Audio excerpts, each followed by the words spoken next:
याद करे अजरोई पयासी यार पहजन प्यार नखे रब जो कसम जियण दुखो थी पियो आहे।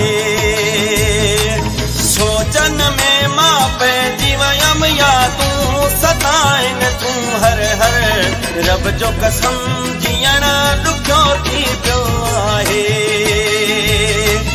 याद करे अजरोई पयासी यार पहजन प्यार नखे रब जो कसम जियण दुखो थी पियो आहे।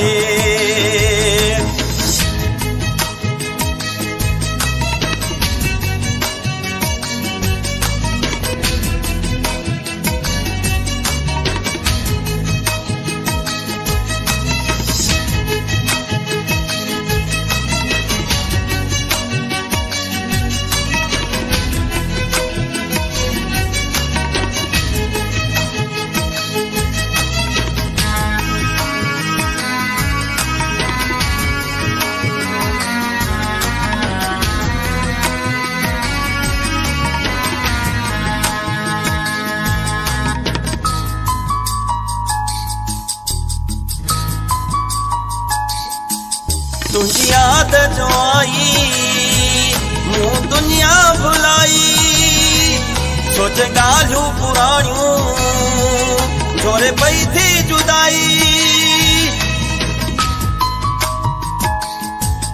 तुझी याद जो आई मूं दुनिया भुलाई सोच ॻाल्हियूं पुराणियूं जोरे पई थी जुदाई। पियो आया मोगो तुझे प्यार कयो आहे पागल रब जो कसम जियण दुखो थी पियो आहे। याद करे अजरोई पयासी यार पहजन प्यार नखे रब जो कसम जियण दुखो थी पियो आहे।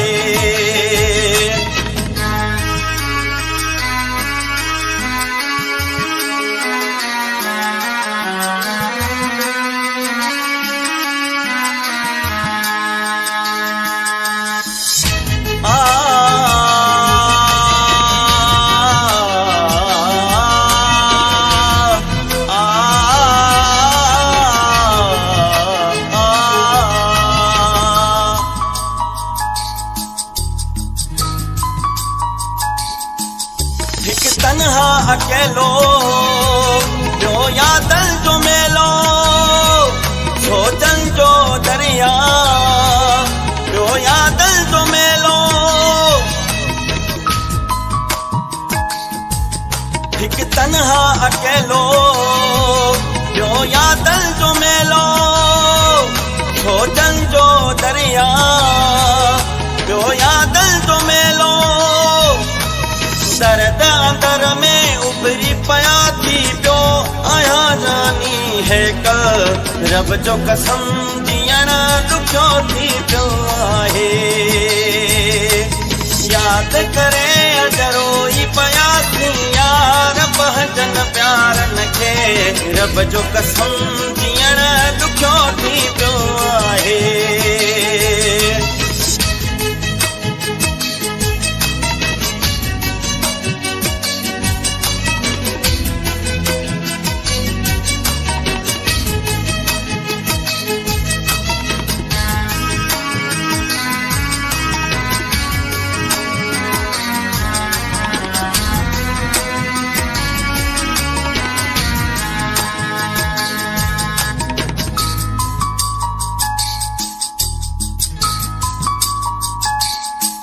अरे बाप सनामा ये तन्हा रहमा छहानी हलिया छो तो दिल पलिया